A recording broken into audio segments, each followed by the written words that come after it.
Hi friends, welcome to our channel. ఈరోజు recipe వచ్చేసి తెలంగాణ స్టైల్లో మా ఇంటి బగారన్నం మటన్ కూర. సింపుల్గా బగారన్నం ఎలా చేసుకోవాలో చూసేద్దాం.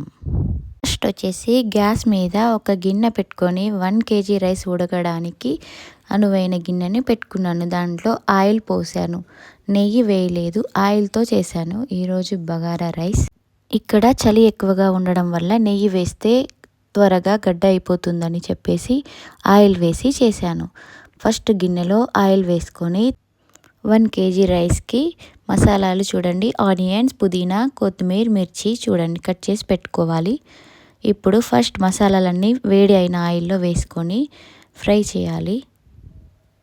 మసాలా వచ్చేసి దాల్చిన చెక్క, ఇలాచి, లవంగాలు, కస్తూరి మేతి, సాజీరా, జీలకర్ర వేశాను.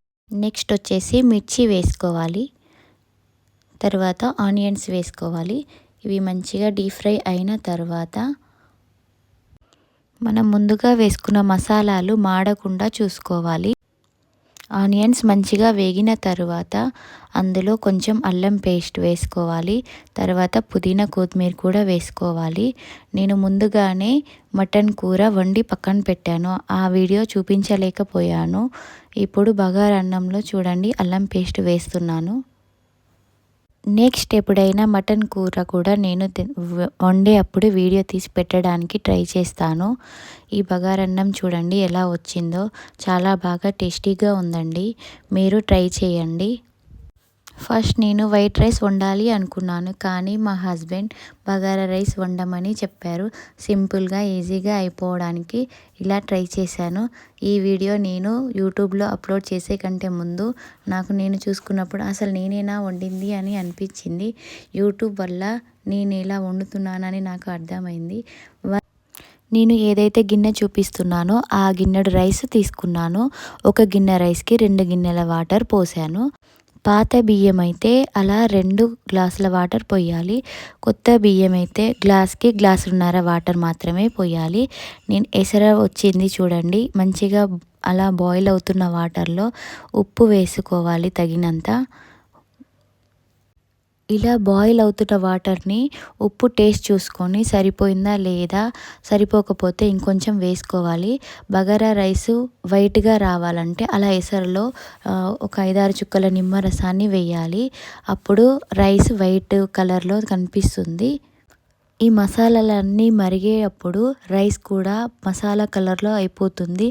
అందుకని నిమ్మరసం వేయడం వల్ల ఆ కలరు వాటికి పట్టకుండా వైట్ కలర్లోనే ఉంటుంది. నేను ముందుగా కడిగి నానబెట్టుకున్న రైస్ని ఎసర్లో వేసేస్తున్నాను. చూడండి అలా నెమ్మదిగా రైస్ మొత్తం అందులో వేసుకోవాలి. బాయిల్ అవుతున్న రైస్ని మంచిగా కలుపుకోవాలి. ఆ పుదీనా, కొత్తిమీర అన్నీ మంచిగా కలిసిపోయేలాగా కలుపుకొని అన్ని పక్కల అన్నం ఉడికేలాగా చూసుకోవాలి, లేకపోతే నానబడిపోతుంది రైస్. గ్యాస్ ఫుల్గా పెట్టి అన్నాన్ని ఉడికించుకోవాలి. ఇప్పుడు రైస్ మీద మూత సగం వరకు క్లోజ్ చేసి పెట్టాలి. మొత్తం మూసేస్తే ఎసరంతా పొంగిపోయే అవకాశం ఉంటుంది. అందుకని సగం మూత పెట్టి చూస్తూ ఉండాలి. ఇలా 15 minutes ఫుల్ గ్యాస్ పెట్టి ఉడకనివ్వాలి. తర్వాత దమ్ కావడానికి అన్నం పైన పుదీనా, కొత్తిమీర అలా వాటర్లో కలుపుకున్న కలర్ని వేసి గార్నిష్ చేసుకోవాలి. తర్వాత పైన నిమ్మరసాన్ని కూడా వేసుకోవాలి. ఇలా సింపుల్గా పెళ్ళిళ్ళలో భోజనం లాగా, ఫంక్షన్స్లో లాగా మనము ఇలా రైస్ని సింపుల్గా వండుకోవచ్చండి. చాలా టేస్టీగా ఉంటుంది. ఒకసారి మీరు ట్రై చేసి చూడండి. ఎంత టేస్టీగా ఉందో నాకు కామెంట్స్ రూపంలో చెప్పండి. జాజికాయ, జాపత్రి, మరాఠీ మొగ్గ ఇలాంటి ఓవర్ మసాలాలు వేయకుండా సింపుల్గా వేసి తెలంగాణ స్టైల్లో సింపుల్గా బగారన్నాన్ని ఫంక్షన్లలో వండే విధంగా నేను ఇంట్లో తయారు చేశాను చూడండి. మీకు కనుక నచ్చినట్టయితే మీరు ట్రై చేసి చూడండి. అన్నం చూడండి ఎలా పూలుగా విచ్చుకొని ఉందో, ఎంత బాగా వచ్చిందో చూడండి. ఫుడ్ కలర్ నచ్చని వాళ్ళు స్కిప్ చేయవచ్చు. ఫుడ్ కలర్ వేసుకుంటే కలర్ఫుల్గా కనిపిస్తుంది కదా అని వేశాను.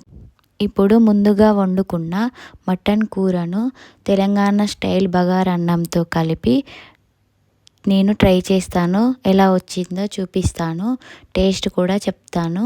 చూసి మీరు నచ్చితే మీరు వండుకొని నాకు వివరాలు తెలియజేయండి. నాకు మటన్ కర్రీతో బగారా రైస్ కాంబినేషన్ అంటే చాలా ఇష్టము. చాలా బాగా వచ్చింది. చాలా టేస్టీగా కూడా ఉంది.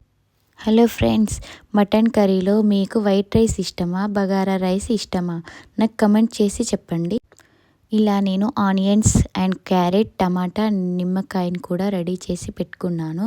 ఈ నోరూరించే super tasty Telangana style bagara rice with mutton curry మీరు ట్రై చేసి ఆస్వాదించండి. మా సూపర్ టేస్టీ మా ఇంటి వంటకం మీకు కనుక నచ్చినట్టయితే లైక్ చేయండి, షేర్ చేయండి, సబ్స్క్రైబ్ కూడా చేయండి. మీరు ట్రై చేసి కామెంట్స్ రూపంలో కూడా నాకు చెప్పండి. ఈ వీడియోకి వాయిస్ ఓవర్ ఇస్తుంటే ఆ రైస్ మళ్ళీ మళ్ళీ తినాలి అనిపిస్తుంది నాకు. Thank you friends, keep watching.